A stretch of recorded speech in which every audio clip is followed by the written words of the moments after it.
उसके बाद में एक चीज़ मैं और कहना चाहूँगा, पहले रंजित बनाम नेहा के मामले की बात कर लेते हैं। जैसा कि मैंने कार्य के दौरान बहुत शपथ पत्रों को देखा, तो कुछ में काफ़ी चीज़ें भरी हुई जाती जो भरी जानी चाहिए, और कुछ बहुत कैजुअली भर दी जाती हैं। या तो भाई दायरा करना होता है, जल्दी रहती होगी, समय कम रहता होगा, तो जल्दी दायरा करते हैं, इसलिए इस बातें छूट जाती हैं। तो मैं उसके लिए निवेदन करूँगा कि बहुत ही सावधानी से उसको करें। पहले दावा आज के बजाय कल तय करें, लेकिन उसमें कोई चीज़ गलत नहीं, क्योंकि उसका परिणाम बहुत गंभीर है।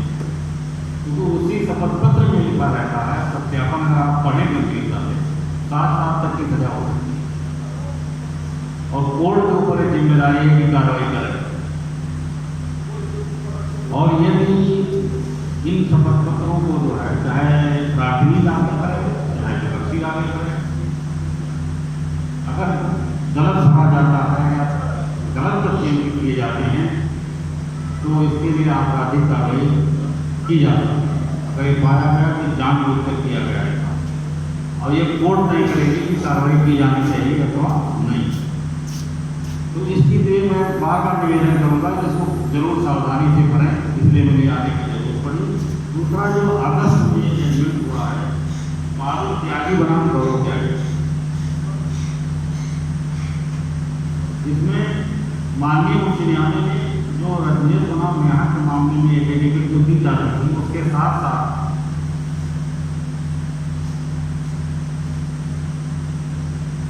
ये भी अपेक्षा की है कि निर्णय के साथ, जो माननीय न्यायालय का निर्णय है उसके साथ जो संलग्न है, एक संलग्न है जो जनरल है, जैसे कोई सेवा में है और उसके पास आय के साधन है, कोई नौकरी में, तो जो उसकी सूचनाएं हैं उनको संलग्न संख्या 1 दिए गए प्रारूप के अनुसार भरा है। माननीय उच्च न्यायालय के निर्णय के साथ संलग्न संख्या 2 लगाया गया है, जो कृषि भूमि के लिए है, जो खेती बाड़ी जिनके पास है उनके लिए है। उसमें जैसे उन्होंने लिख दिया कि total extent of rural land कितनी जमीन है, आपके द्वारा खरीदी के लिए, अगर मान लीजिए कई लोगों में है तो आपका शेयर कितना है, तमाम चीज़ें हैं इसमें, वो प्रारूप में दिया गया है। तो ये आदेश में हमारे उपलब्ध रहेगा, इसकी हम प्रतियाँ रखवा देंगे, इसका परिचालन भी मैं कराऊँगा। आप लोग विद्वान इसको देख लेंगे, बहुत आसान है, कोई भरने में दिक्कत नहीं आएगी, लेकिन ये जरूरी है भरना। और एक अंक ये भी है कि ये जो पालन त्यागी बनाम गौरव त्यागी के बारे में जो 2 संलग्न किए गए निर्णय के साथ है, इनके आरोप अपनी प्लीडिंग्स में भी लिखेंगे। जैसे कि तो आप 125 की प्रार्थना पत्र देते हैं तो उसमें लिख रहे हैं, अगर आप जवाब दाखिल कर रहे हैं तो उसके अनुरूप आपका जो अभिवचन है, आपकी जो प्लीडिंग है, उसमें तथ्यों का समावेश करेंगे, ये अपेक्षित है। तो इससे क्या होगा कि आपको अपनी बात को ठीक से कोर्ट के सामने रखने में सहायता मिलेगी और मामले का निस्तारण न्यायपूर्ण हो पाएगा। आपको चीज़ें मैं और बता रहा हूँ कि इसमें कुछ निर्देश माननीय न्यायालय द्वारा और दिए गए हैं जो कोर्ट के लिए, हमारे लिए। उसमें पहला उन्होंने कहा कि दोनों ही पक्षकार जो है अपनी संपत्ति तथा जो दायित्व है उन पर, उनका खुलासा करने के लिए शपथ पत्र दाखिल करेंगे, जैसा रंजित बनाम नेहा में दाखिल कर रहे हैं। उसी अनुरूप इसमें भी जो संलग्न है, तो जो संलग्न लागू होता है उसी को अनुसार देना है। इसकी प्रतियां मैं रखवा दूंगा और परिचालित भी कराऊंगा। दूसरी चीज ये कि अगर व्हाट्सएप नंबर है तो उसको जरूर लिखें, अगर ईमेल नंबर है तो भी जरूर लिखें, नहीं है कोई बात नहीं। और एक अंडरटेकिंग भी विपक्षी को देनी होगी कि साहब अगर मेरा एड्रेस बदलता है, परिवर्तित होता है, तो इसकी सूचना यथाशीघ्र विपक्षी के द्वारा न्यायालय को दी जाएगी। मैं प्रत्येक फाइल में आर्डर भी करूँगा कि विपक्षी अंडरटेकिंग दाखिल करें साहब का कि भाई मेरे पते में कोई परिवर्तन होता है तो नए पते की सूचना न्यायालय को अविलंब की जाएगी। अगर मान ली नौकरी वाला है तो अपने एम्प्लॉयर का पता, अपना कार्यस्थल का पता, एम्प्लॉयर का टेलीफोन नंबर भी लिखेगा, ये अनिवार्य है। और ये भी अनिवार्यता की गई है कि इंटरिम मेंटेनेंस की जो एप्लीकेशन होंगी उसमें आपत्ति के लिए, उसमें जवाब के लिए सिर्फ 2 ही अवसर दिए जाएंगे। निर्णय में ऐसा लिखा होगा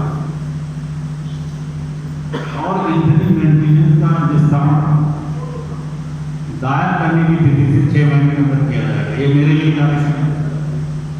तो हमने फाइलों पत्रावलियों को चिन्हित कराना शुरू कर दिया है।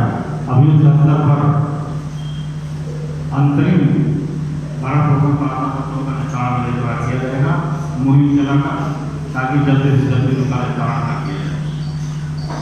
और जवाब की बात आती है कि 125 दंड प्रक्रिया संहिता के अंतर्गत जो भी प्रार्थना पत्र दिया है प्रार्थी ने या जो भी आवेदक है, उसका जवाब विपक्षी पर समन की तामील होने अथवा उसको उपस्थित होने पर उसके द्वारा 4 सप्ताह में दाखिल करना होगा। और 20 का टाइम एलान विद सर्ट affidavit as directed by honourable Supreme Court and honourable High Court. उसके साथ जो है 4 सप्ताह में जवाब दाखिल करना होगा जो शपथ पत्रों के साथ रहेगा। और यदि 4 सप्ताह में नहीं दाखिल होता है तो जो आवेदक या आवेदका जैसी भी स्थिति हो, उसका जो प्रार्थना पर अंतर्गत धारा 125 दंड प्रक्रिया संहिता है उसमें लिखित अभिकथनों, प्रार्थनी के द्वारा दाखिल किए गए शपथ पत्रों के आधार पर प्रार्थना पर अंतर्गत धारा 125 दंड प्रक्रिया संहिता का निस्तारण कर दिया जाएगा, ऐसा निर्देश दिया गया। अब प्रकरण की गंभीरता को आप समझिए कि माननीय उच्च न्यायालय 125 दंड प्रक्रिया संहिता के निस्तारण के लिए कितना गंभीर है। और माननीय न्यायालय द्वारा यह भी निर्देश दिया गया है कि मान लीजिए कोई लेबर काम का व्यक्ति है, कोई उसकी आय नहीं है, मजदूर 2 रुपये के आते नहीं गए, मजदूर है, इसकी कमाई नहीं करता, तो उसके लिए यह है कि कोर्ट से अपेक्षा की गई है कि जो न्यूनतम वेतन अधिनियम है, जो गवर्नमेंट ऑफ उत्तर प्रदेश के द्वारा जो न्यूनतम मजदूरी निर्धारित की गई है, उसके आधार पर या उसका बीपीएल कार्ड हो, उसको तलब करके उसका निस्तारण कोर्ट के द्वारा किया जाएगा।